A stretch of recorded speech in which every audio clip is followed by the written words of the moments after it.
In 1983, a team of deeply pious scientists conducted a radical experiment in an undisclosed facility. The scientists had theorized that a human without access to any senses or ways to perceive stimuli would be able to perceive the presence of God. They believed that the five senses clouded our awareness of eternity, and without them, a human could establish contact with God by thought. An elderly man who claimed to have nothing left to live for was the only test subject to volunteer. To purge him of all five of his senses, the scientists performed a complex operation in which every sensory nerve connected to the brain was surgically severed. Although the test subject retained full muscular function, he could not see, hear, taste, smell, or feel anything. With no possible way to communicate with or even sense the outside world, he was alone with his thoughts. Scientists monitored him as he spoke aloud about his state of mind in jumbled, slurred sentences that he couldn't even hear. After 4 days, the man claimed to be hearing hushed, unintelligible voices in his head. Assuming it was an onset of psychosis, the scientists paid little attention to the man's concerns. 2 days later, the man cried that he could hear his dead wife speaking with him, and even more, he could communicate back. The scientists were intrigued, but were not convinced until the subject started naming dead relatives of the scientists. He repeated personal information to the scientists that only their dead spouses and parents would have known.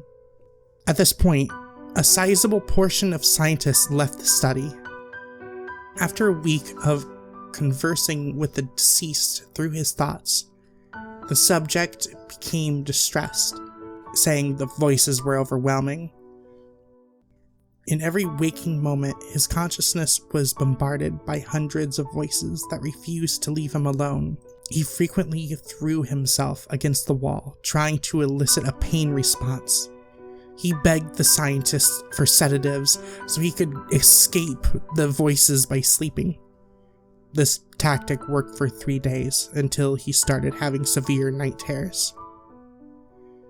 The subject repeatedly said that he could see and hear the deceased in his dreams.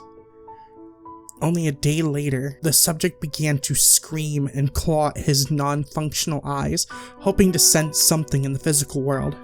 The hysterical subject now said the voices of the dead were deafening and hostile, speaking of hell and the end of the world. At one point, he yelled, "No heaven, no forgiveness," for 5 hours straight. He continually begged to be killed, but the scientists were convinced that he was close to establishing contact with God. After another day, the subject could no longer form coherent sentences. Seemingly mad, he started to bite off chunks of flesh from his arm. The scientists rushed into the test chamber and restrained him from a table so he could not kill himself. After a few hours being tied down, the subject halted his struggling and screaming. He stared blankly at the ceiling as teardrops silently streaked across his face. For 2 weeks, the subject had to be manually rehydrated due to the constant crying. Eventually, he turned his head and, despite his blindness, made focused eye contact with the scientist for the first time in the study. He whispered, "I've spoken with God, and He has abandoned us." As his vital signs stopped, there was no apparent cause of death.